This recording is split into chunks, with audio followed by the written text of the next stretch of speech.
So, Leo, imagine this. You're standing on a street corner in New York City. You need to find a coffee shop. You see a local walking toward you. What do you say? Uh, Excuse me, where is the coffee shop? Okay, that's grammatically correct. But I'm going to stop you right there because that is exactly what 90% of English learners say. And it's the thing that instantly marks you as a textbook speaker. Wait, really? Where is the coffee shop? That's wrong. It's not wrong, it's just unnatural. Native speakers rarely ask where is something when they're standing right there on the street. They say something shorter, more confident. Today we're going to fix that. We're going to give you the exact phrases real people use when asking for and giving directions. By the end of this episode, you'll be able to say things like, take a left at the bank. It's on the corner of 5th and Main, and the magic confidence maker. You can't miss it. Okay, now I'm curious. You can't miss it. I've heard that a lot, but I never really knew how to use it. It sounds like a threat or something. It sounds like a threat. I love that. No, it's actually the friendliest thing you can say. It means it's easy to find, don't worry. But we'll get to that. First, let's start with the biggest mistake. The biggest mistake. I'm ready. The biggest mistake is this. Learners ask, where is the bank? Or, where is the restaurant? But native speakers almost never start with that. What do they say instead? They say things like, excuse me, I'm looking for a coffee shop. Or, can you point me to the nearest bank? Or even simpler, do you know where I can find a drugstore around here? Oh, so it's less direct. You're not demanding the location. You're asking for help. Exactly. That's the mindset shift. Think of it like this. In English, especially American English, we like to be a little indirect when we ask for help. Where is sounds like a command. I'm looking for sounds like a request, and people respond better to requests. That makes so much sense. So instead of where's the coffee shop, I say, excuse me, I'm looking for a coffee shop. Perfect. And the other person will usually respond with something like, oh, sure, take a left at the next street and it's on the corner. Take a left, not turn left. That's interesting. Why take a left instead of turn left? Great question. Both are correct. But take a left is much more common in casual conversation. It sounds more natural and a little friendlier. Same for take a right. Let me give you a real example. If someone says turn left at the library, it sounds a little stiff. But if they say take a left at the library, it sounds like a local giving directions to another local. Okay, so take a left. I need to practice that. Take a left at the bank. Take a right at the park. You got it. Now, let me show you how native speakers actually describe locations. This is where it gets really practical. I'm ready. Most learners memorize, it's on First Street, or it's at 23 Main Street. Those are correct, but in everyday conversation, native speakers almost never use street numbers. What?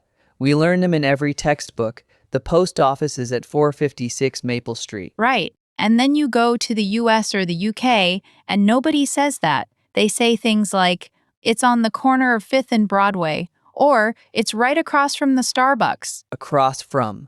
On the corner of. These are landmarks, not street numbers. Yes, you nailed it. Landmarks. Real people navigate by things they can see. A bank, a coffee shop, a park, a big red building. Nobody is walking around with a map looking for 155 Oak Avenue. They're looking for the building next to the gas station. That is so true. When I visited Boston last year, I asked someone for directions, and they said, it's just past the Dunkin' Donuts. You can't miss it. And I was like, what does you can't miss it mean? I was so confused. Ha! And that's exactly why we're doing this episode. Because you can't miss it is one of the most common direction phrases in the English language, and almost no textbook teaches it properly. So let me explain. Please. You can't miss it means it's very easy to see or find. Don't worry, you will know it when you see it. It's a reassurance. It's the speaker's way of saying, trust me, this is simple. Okay, so if someone says, the subway entrance is right in front of the library, you can't miss it, they mean, it's obvious. You'll see it immediately. Exactly. And here's a cultural tip. Americans love saying, you can't miss it, because it's confident and positive.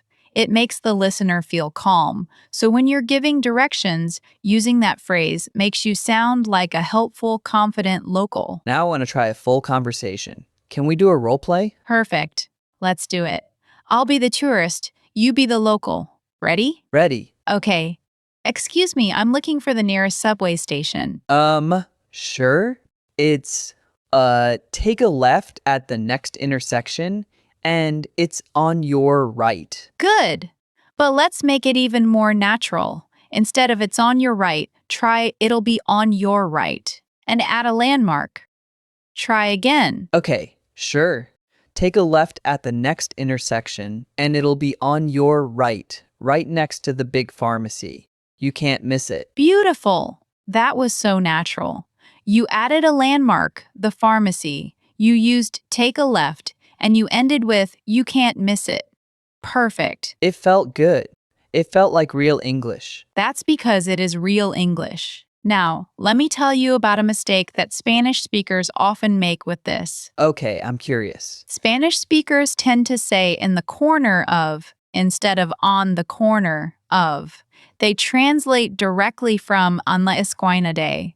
So they might say it's in the corner of 5th and Main.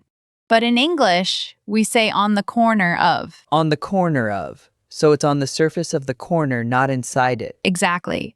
You can think of it like a building on a street corner. It's sitting on top of that corner spot, not inside it.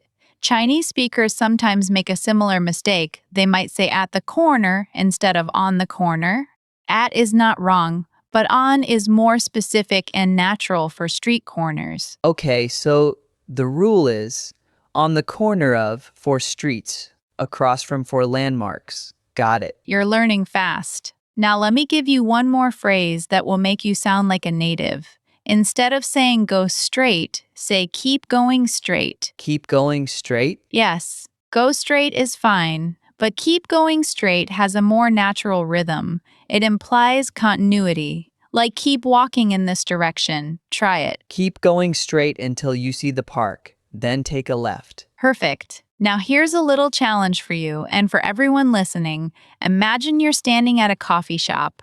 Someone asks you, "Excuse me, where's the nearest ATM?" How do you answer? Use take a, on the corner of or across from, and you can't miss it. Oh, this is fun. Sure, take a right at the next street. It's on the corner of Elm and 2nd, across from the post office. You can't miss it. Flawless. Seriously, that was perfect. I feel like I could give directions to anyone now. And that's the goal. Now, here's the thing that surprises most people about giving directions in English. It's not about being precise with street names and numbers. It's about being helpful with landmarks and confidence. So being a good direction giver in English is more about attitude than accuracy? In many ways, yes, because the person asking for directions doesn't have a map in their hand. They're standing on a street looking around. They need to see something they recognize. A landmark, a store, a bench, a tall building. Giving a street number is useless if they can't find the building. But pointing to the red brick building with a blue awning, that's powerful. That's the difference between textbook English and real English. Exactly. And that's what Speak Like a Native is all about. So let's do a quick recap.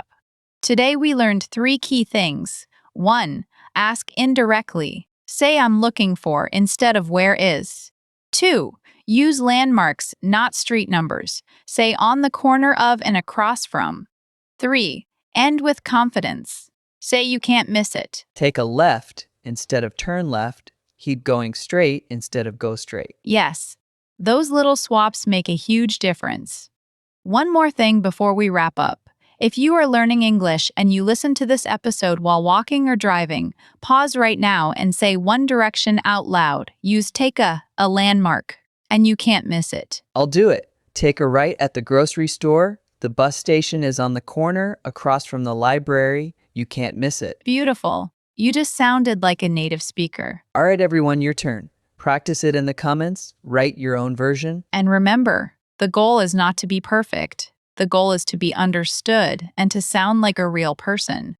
You don't need to memorize every street name in the city. You just need 3 phrases. take a left on the corner of. You can't miss it. Maya, this was incredibly useful. I feel way more confident about asking for and giving directions now. That's the best compliment I can get. Thanks for being here, Leo, and thank you for listening. If this helped you, share it with a friend who's learning English. Subscribe to Speak Like a Native so you never miss a lesson. And remember, next time you're lost in a city, don't panic.